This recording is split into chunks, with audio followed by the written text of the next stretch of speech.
안녕하세요. EBS 영어 강사 정수영입니다. 오늘은 라디오를 두 개를 하게 됐는데, 자, 오늘 질문을 보니까요. 제가 이거 마이크를 안 들 수가 없었던 게, 오늘 썸네일처럼요. 고교 학점제가 도입되면서 자소서가 폐지돼서 선원술형이 많아진다. 라는 이야기를 우리 어머님께서 이제 질문한 내용을 바탕으로만 하면은 어떤 학원 같은 데서 들으신 것 같은데요. 이게 제가 사실 2021년 1월 1일에 교육 트렌드라는 전자책을 발간하려는 가장 큰 이유예요. 이게 말이 안 되거든요, 지금.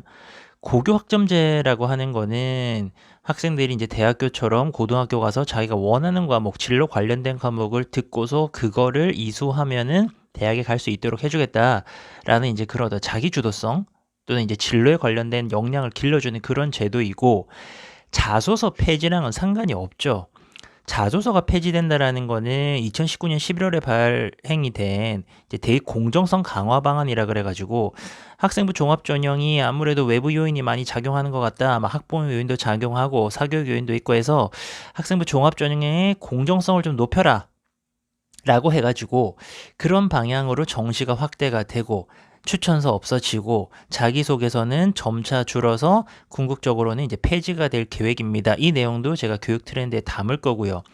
얘는 고교 학점제랑은 상관이 없는 내용이고, 자, 또 하나 이게 좀 황당한 게 서논술형이 많아지는 거랑 자기소개서 폐지되는 거랑은 무슨 상관입니까?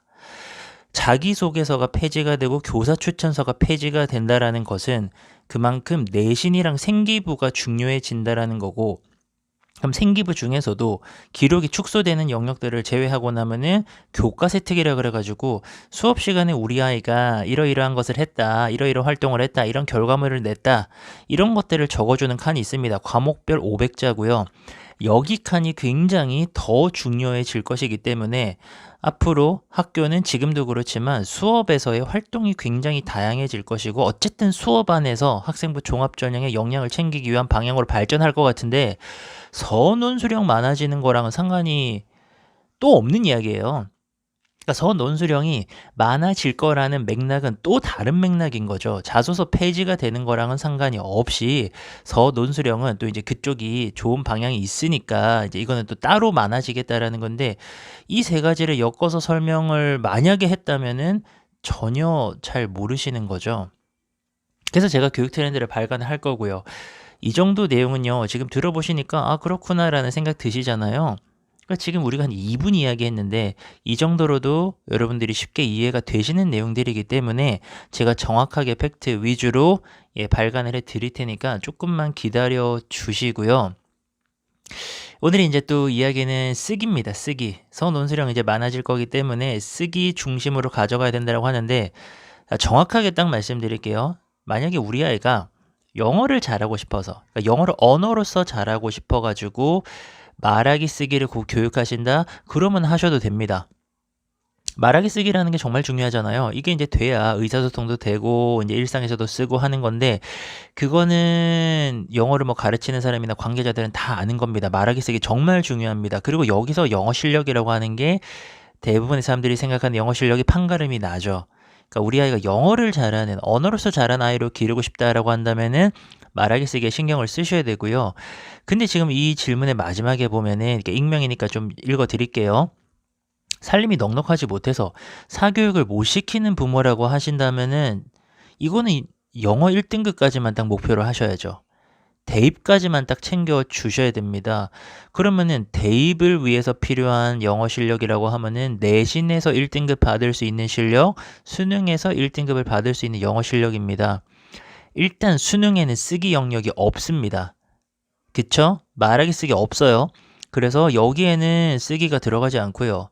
그러면 이제 딱 하나 남은 게, 시험 볼 때 서술형 영역에 이 쓰기가 있으니까 그걸 대비해야 되지 않나. 또는 이게 수행평가에도 쓰기가 있다던데요 라고 하면서 이제 그 쓰기를 중요성을 강조할 수가 있는데요. 제가 다른 영상에서 말씀드렸잖아요. 쓰기로 변별을 심하게 못한다니까요. 비중이 높아지는 것과 변별력은 딴 얘기입니다. 예를 들어 100점 만점에서 옛날에는 수행이 한 30% 정도 됐어요. 30점.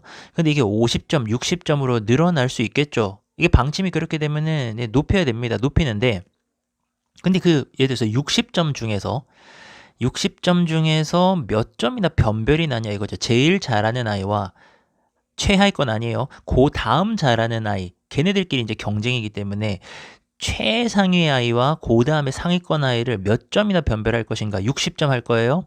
말도 안 되죠. 끽해봤자 1, 2점. 좀 더 해봤자 이제 점수인데 이게 이제 나중에 지필이랑 또 계산을 해야 됩니다. 이제 교사들 입장에서는 여기서 또 어이없게 변별이 너무 많이 돼버려 버리면은 나중에 굉장히 역풍을 맞을 수가 있기 때문에 공정성, 공평한 거 이런 거 다 원하시잖아요. 그랬는데 이거 말하기 쓰기에서 이거 점수를 막 너무 많이 깎아가지고 거기서 막 등급이 갈리고 이래 버리면은 이거는 감당 못해요. 그러니까 방침상으로는 우리 교육이 또 나아가야 될 방향이 있으니까 학교에서 당연히 쓰기 교육이 강조가 되고 그게 또 점수에 많이 반영이 되고 그러면 좋겠죠. 근데 저도 교사지만 거기에서 변별을 심하게 줘가지고 그걸로 막 내신이 결정되고 그것 때문에 안 그래도 이제 내신이 더 중요해질 텐데 앞으로는 공정성 강화 방안 때문에 근데 그것 때문에 대학이 결정돼 버리고 이러는 거는 너무나 부담스럽죠. 그러니까 참 안타까운 얘기가 어제 이제 수능을 봤거든요. 오늘이 이제 수능 다음 날인데 수능이라는 시험이 영어 능력을 우리 기성세대들이 원하는 영어 능력을 길러주는 시험이 아니라는 거는 우리 모두가 공감하고 있습니다. 왜냐면 말하기 쓰기가 안 들어가잖아요. 근데 말하기 쓰기가 왜 못 들어갑니까? 말하기 쓰기가 들어가려면요. 어느 일정 수준만 넘어가면은 너네는 다 패스다. 이게 돼야 돼요. 왜냐면 어떤 어피니언을 제시한다 했을 때에도 같은 내용을 쓸 필요가 없잖아요. 다른 단어로, 다른 문장 구조로 어떻게 써도 의견만 전달하면 되는 거잖아요. 그러면 너도 맞고, 그래, 너네는 다 맞아. 너네 다 패스야. 이런 식으로 평가가 돼야 되는데, 우리 지금 대학 가는 게 어떻게 그런 식으로 갑니까? 다 변별이잖아요. 국어면 어떻고, 수학은 어떻고, 사회과학 어때요? 다 변별하고 있잖아요. 너네 다 이 정도 했으니까 다 통과야. 안 되지 않습니까? 구조적인 문제죠. 우리 사회 전체의 문제입니다. 그런데 이런 상황에서 영어만 이제 막 우리는 맨날 후드려 까잖아요. 말하기 쓰기도 못 길러주고 하는데 그게 이제 구조적으로 이게 평가가 되기에는 너무 부담스러운 거죠. 다시 한번 말씀드리면 평가가 얘네가 되려면 일정 기준 넘어가면 너네는 다 패스다. 이게 돼야 되고 자, 수능에는 그런 식으로 못 들어갑니다. 그럼 학교 내신에서를 생각해 보면 학교 내신에서도요.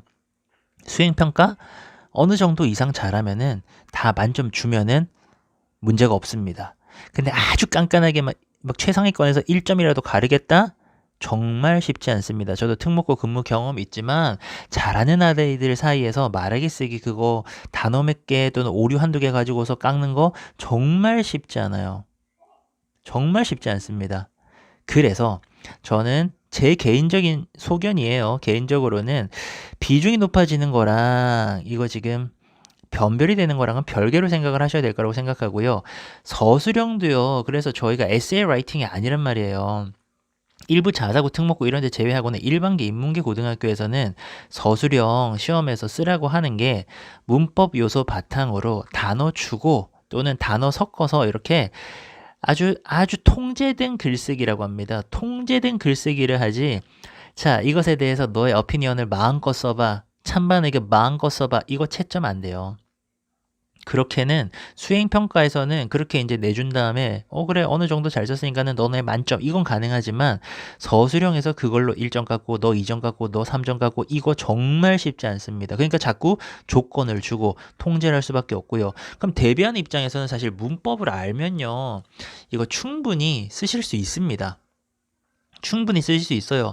초등학교 지금 5학년에서부터 영어 쓰기를 입시를 위해서 쓸 필요는 없다라는 겁니다. 지금 단계에서 하시는 읽기들 하시고요. 그리고 고학년 되면은 문법 공부하시고요. 문법 알고 있으면은 다 쓸 수 있는 정도로 중고등학교에서도 나올 겁니다. 제가 또 그 말씀 드렸나요? 모든 교육 정보는요, 어떤 유튜브 채널 가시더라도 다 개인적인 생각이에요. 현상을 놓고서 자기가 분석하는 거기 때문에 제가 오늘 말씀드린 것들도 개인적인 의견입니다. 그러니 참고할 것만 참고하시되 저는 개인적으로 결코 말하기 쓰기가 엄청난 변별력을 가지지는 못할 것이다. 비중은 늘어나더라도 라고 감히 말씀을 드리고요. 그래서 지금 막 초등에서부터 말하기 쓰기를 입시를 대비해서 하실 필요는 없다. 라고 저는 못 박아서 정리 드리고 싶네요. 자, 오늘 내용도요. 너무 막 이렇게 또 민감하게 듣지 마시고 이런 생각을 하는 사람도 있구나 정도로 참고하시면 좋을 것 같습니다. 안타깝죠? 예, 저희 아이들도 영어 정말 잘하면 좋겠는데 말하기 쓰기도 잘하면 좋겠는데 현실상 그게 평가에 반영되기가 너무 어려운 실정이다 보니 이런 어려움들이 이어지고 있습니다.